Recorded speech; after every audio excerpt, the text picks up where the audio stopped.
નમસ્તે વિદ્યાર્થી મિત્રો, આજે આપણે ધોરણ 11ના સમાજશાસ્ત્રની અંદર પાઠ 3 જેમાં પાના નંબર 18 ઉપર સામાજિક વ્યવસ્થાના લક્ષણોનો અભ્યાસ કરવાનો છે.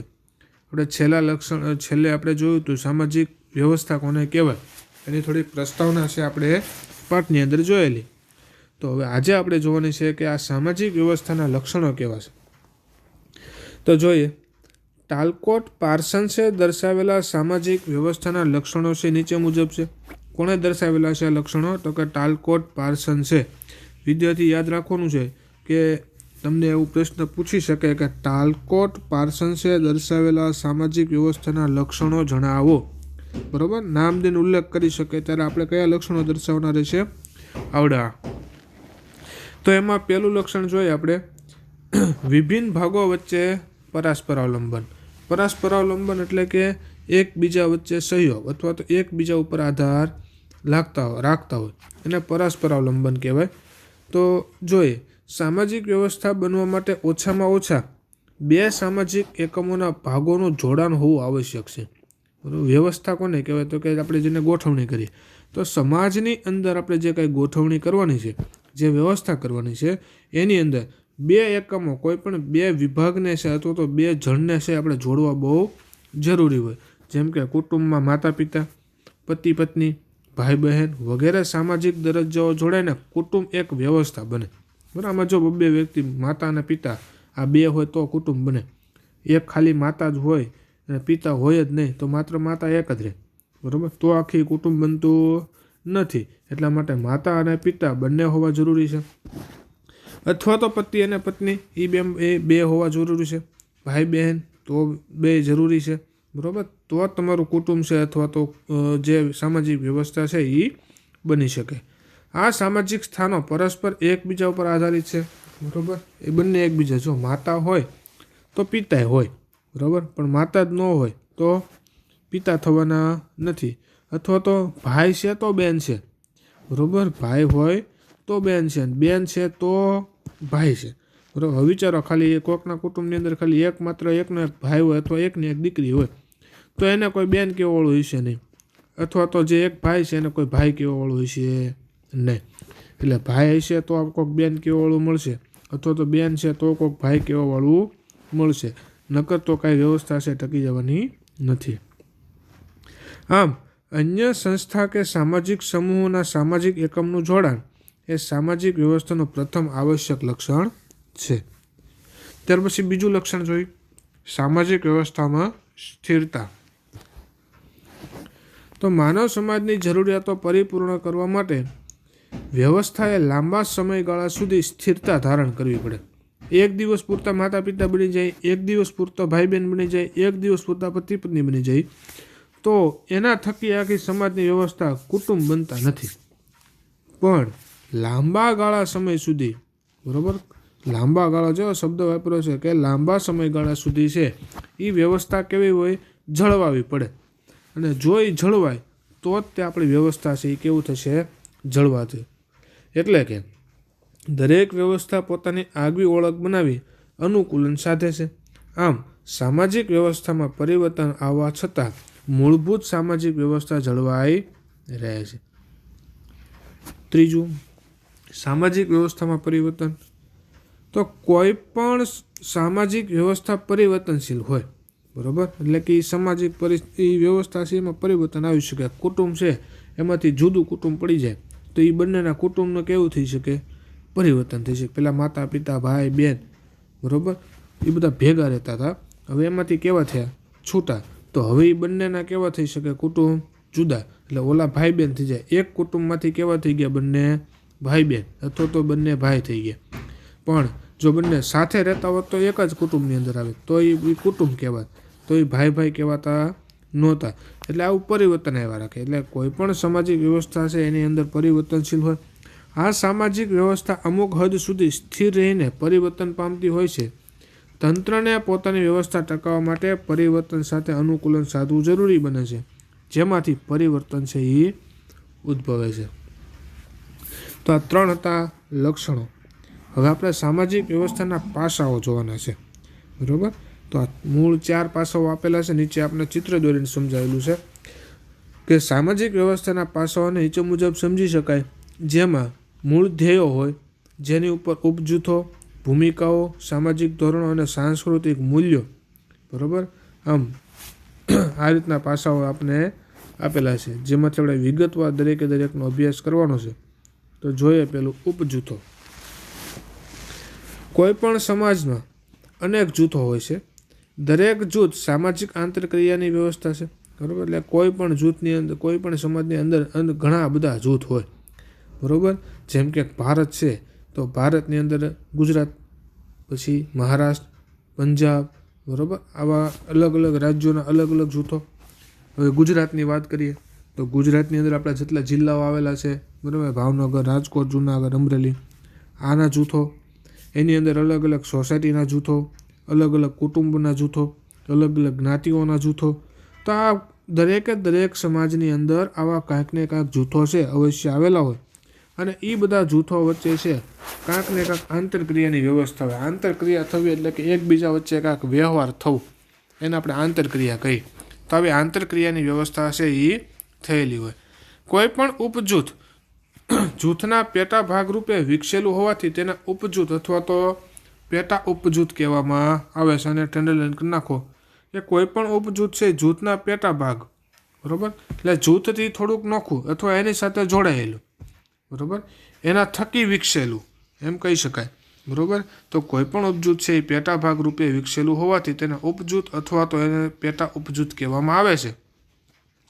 વ્યક્તિઓ અનેક ઉપજૂથોમાં વિવિધ પ્રકારના સામાજિક સ્થાનો ધરાવે છે.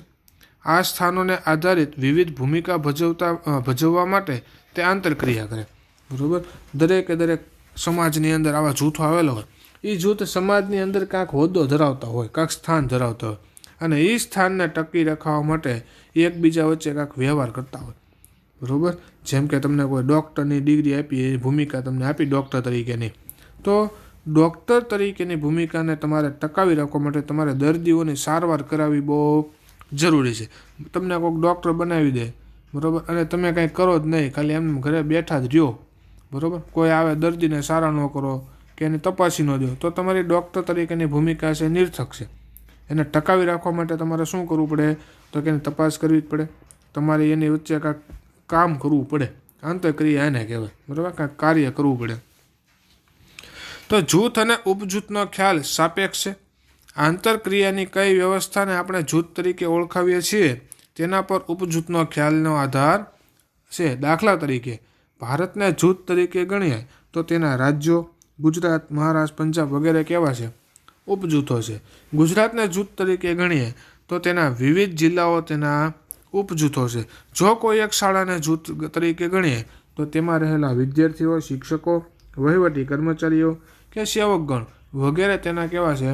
ઉપજૂથો છે, બરાબર. આમ સમાજના સભ્યો અનેક ઉપજૂથના વિવિધ દરજ્જાઓ ધરાવે છે અને દરેક ઉપજૂથમાં વિવિધ દરજ્જાઓનો કોટિક્રમ રચાયેલો હોય છે. તો હવે જોવાનું છે આપણે ભૂમિકા. તો સામાજિક વ્યવસ્થામાં વ્યક્તિના વિવિધ દરજ્જાઓ હોય છે. આ દરજ્જાના સંદર્ભમાં સામાજિક ધોરણો પ્રમાણે વ્યક્તિ જે કાર્યો કરે છે તે તેની ભૂમિકા કહેવામાં આવે છે. વિદ્યાર્થી મિત્રો ખાસ અંડરલાઈન કરજો, કેમ કે વારા ઘડીએ ભૂમિકા નામનો શબ્દ આવે, બરાબર. હવે આ ભૂમિકા એટલે શું તમને ખબર જ ન હોય તો તમે સમજી શકો નહીં, બરાબર. એટલે એની માટે લખો ભૂમિકાનો એટલે અંડરલાઈન કરવાની વ્યાખ્યા યાદ રાખજો કે તમને જે કાંઈ દરજ્જો, તમને જે કાંઈ સ્થાન, તમને જે કાંઈ હોદ્દો મળેલો છે એ હોદ્દા પ્રમાણે અથવા તો એ દરજ્જા પ્રમાણે જે કાંઈ તમે કાર્યો કરો છો, આ કાર્યોને એની ભૂમિકા એવું કહેવામાં આવે છે. જે વ્યક્તિની ફરજોનો નિર્દેશ કરે છે, બરાબર. એટલે કે ભૂમિકા શું દેખાડે? તો કે તમારે કામ શું કરવાનું છે, તમારી ફરજ શું છે, બરાબર, એ ફરજો દેખાડે. ભૂમિકા એ દરજ્જાનું વર્તનલક્ષી પાસું છે, બરાબર. દરજ્જો જે મળ્યો છે એના પ્રમાણે તમારે વર્તન કરવાનું છે. તમને કોઈ આમ પોલીસ તરીકેનો દરજ્જો મળ્યો તો એ દરજ્જો કયો છે? પોલીસનો. તમારે પોલીસ મુજબનું કામ કરવાનું. તમને પોલીસ બનાવી દે ને તમારે થોડુંક કાંઈ કોઈકને તપાસવા જવાના છે, ઓપરેશન કરવા જવાનું છે? નહીં. તમને જે કાંઈ દરજ્જો મળ્યો છે એ દરજ્જા પ્રમાણે તમારે વર્તન કરવાનું છે. એટલે કીધું કે ભૂમિકા એ દરજ્જાનું વર્તનલક્ષી પાસું છે. સામાજિક વ્યવસ્થામાં દરેક વ્યક્તિને વિવિધ ઉપજૂથોમાં વિવિધ ભૂમિકા ભજવવાની હોય, જેમ કે શાળામાં આચાર્ય શાળાનું સંચાલન કરે, શિક્ષક ભણાવે, વિદ્યાર્થીઓ ભણે, વહીવટી કર્મચારીઓ કાર્યાલયનું કામ કરે, સેવકગણ સેવાનું કામ કરે. આ કાર્ય તેમની ભૂમિકાનું નિર્દેશ કરે છે. બરાબર. હવે આપણી શાળા હોય તેમાં કાંઈ પ્રિન્સિપલ આપણે ભણાવવા આવે છે નહીં, શિક્ષકો હું આખું સાફ સફાઈ કરે છે નહીં. બરાબર. એને જે પ્રમાણેનો હોદ્દો મળેલો છે, જે પ્રમાણેનો દરજ્જો મળેલો છે, એ દરજ્જા પ્રમાણે જ એ લોકો છે કાર્ય કરતા હોય. એટલે સમાજની અંદર જે પ્રમાણે જેને કાંઈ હોદ્દો, જે દરજ્જો મળેલો છે, એ દરજ્જા પ્રમાણે દરેક લોકોએ કામ કરવાનું હોય, તો જ તે સામાજિક વ્યવસ્થા જળવાશે. નકર જે પ્રમાણે હોદ્દો મળે એ પ્રમાણે કાર્ય ન કરીએ તો શું થશે? તો ભાઈ આખી વ્યવસ્થા અસ્તવ્યસ્ત થઈ જાય છે. પોલીસનું કામ દીધું હોય, હવે એ કંઈક બીજું કામ કરવા માંડે તો, ડૉક્ટરનું કામ કરવા માંડે તો, હવે ડૉક્ટરનું જેને કામ કરવાનું કીધું છે સાફ સફાઈ કરવા માંડે તો, બરાબર, તો બધું ભેગું થવાનું જ નથી. એના કારણે આખી જે વ્યવસ્થા ગોઠવાયેલી છે એ કેવી થઈ જશે? અસ્તવ્યસ્ત થઈ જશે. ત્યાર પછી આપણે ત્રીજું જોવાનું છે સામાજિક ધોરણો. તો અમુક સામાજિક પરિસ્થિતિ કે સામાજિક રચનાતંત્રમાં કોઈ સ્થાન સાથે સંકળાયેલી સમૂહ વર્તનની અપેક્ષાઓ એટલે સામાજિક ધોરણો. પેલા અંડરલાઈન કરી નાખો, સામાજિક ધોરણો એટલે શું? તો કે અમુક સામાજિક પરિસ્થિતિનો મતલબ ખબર છે, જે કાંઈ સ્થિતિ હોય, બરાબર, એ સ્થિતિ મુજબનું હોય એની પરિસ્થિતિ કહેવાય. કે પછી સામાજિક રચનાતંત્ર, જેના થકી સમાજ બનેલો છે એ રચના. એમાં કોઈ સ્થાન સાથે સંકળાયેલ સમૂહ વર્તનની અપેક્ષાઓ એટલે કે સમૂહમાં એની પાસે શું રાખવામાં આવે? વર્તનની અપેક્ષા રાખવામાં આવે કે સારું વર્તન કરે. ટૂંકમાં એનો કહેવાનો મતલબ કે આપણા સમાજની અંદર સમાજને ટકાવી રાખવા માટે તમારી પાસેથી અથવા તો આ સમાજના વ્યક્તિઓ પાસેથી જે કાંઈ અપેક્ષા રાખવામાં આવે, આશા રાખવામાં આવે સમાજને ટકાવી રાખવા માટેની, એ પ્રકારના નિયમોને શું કહેવામાં આવશે? સામાજિક ધોરણ. બરાબર. જેમ કે તમે શિક્ષક સ્કૂલમાં ભણવા આવો તો શિક્ષક તમારી પાસે શું આશા રાખે? કે તમે શાંતિથી તોફાન કર્યા વગર ભણો. જો તમે શાંતિથી તોફાન કર્યા વગર ભણો છો તો આખી સ્કૂલનો ક્લાસખંડનો શાંતિપૂર્ણ જે છે એના કારણે આખું વર્તન કેવું છે? ટકી રહે છે. પણ તમે શાંતિથી ભણશો નહીં, તોફાન જ કરશો તો શિક્ષકનો ઉદ્દેશ્ય પૂરો ન થઈ શકે, વિદ્યાર્થીનો ઉદ્દેશ્ય પૂરો ન થઈ શકે. એટલે સમાજની અંદર એવું જ છે કે જો સમાજની અંદર દરેકે વ્યવસ્થા જાળવવા માટે દરેકે શાંતિથી જીવન જીવવું પડે, અને એ જીવન જીવવા માટેના અમુક નિયમો જે બનાવ્યા છે એને આપણે સામાજિક ધોરણો કીધા. તો આ સામાજિક ધોરણો વ્યક્તિનું વર્તન નક્કી કરતા માપદંડો છે. આ માપદંડો જ વ્યક્તિના વર્તનની યોગ્યતા કે અયોગ્યતાનું સ્પષ્ટીકરણ કરે છે. બરાબર. એટલે માપદંડો એટલે કે એક પ્રકારના નિયમો જ છે, નક્કી કરવા માટેના નિયમો, એને માપદંડ કહી શકીએ આપણે. બરાબર. તો જો વ્યક્તિ સામાજિક ધોરણ પ્રમાણે નક્કી કરેલા નિયમો પ્રમાણે વર્તન કરે છે તો આપણે એને કહી શકીએ કે એ વ્યક્તિ કેવો છે? યોગ્ય છે. પણ જો કોઈ વ્યક્તિ એ નિયમની વિરુદ્ધમાં જઈને કોઈ કાર્ય કરે, નિયમનું પાલન કરતો નથી, તો એ વ્યક્તિ કેવો ગણે છે? અયોગ્ય ગણે છે. કેમ નક્કી થયું? તો કે નિયમના પાલન, સામાજિક ધોરણનું પાલન થયું છે કે નથી થયું, એના આધારે આપણે શું કરી શકીએ? સ્પષ્ટ કરી શકીએ કે એ વ્યક્તિ છે એ સમાજ માટે યોગ્ય છે કે સમાજ માટે યોગ્ય નથી.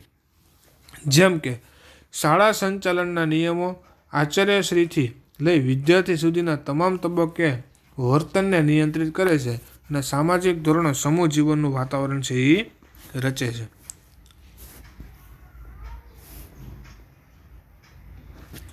ત્યાર પછી આપણે ચોથું જોઈએ સાંસ્કૃતિક મૂલ્ય. સામાજિક વ્યવસ્થામાં વ્યક્તિ જે વર્તન કરે છે તેનું મૂલ્યાંકન સાંસ્કૃતિક મૂલ્યો દ્વારા થતું હોય છે, અને આ સાંસ્કૃતિક મૂલ્યોને સમૂહનું પીઠબળ હોય. સંસ્કૃતિની જરૂરિયાત. સાંસ્કૃતિક મૂલ્યનો મતલબ એવો થાય કે સંસ્કૃતિની જરૂરિયાત. આપણી હિન્દુ સંસ્કૃતિ પ્રમાણે આપણે જે વર્તન કરીએ એ આપણું સાંસ્કૃતિક મૂલ્ય છે.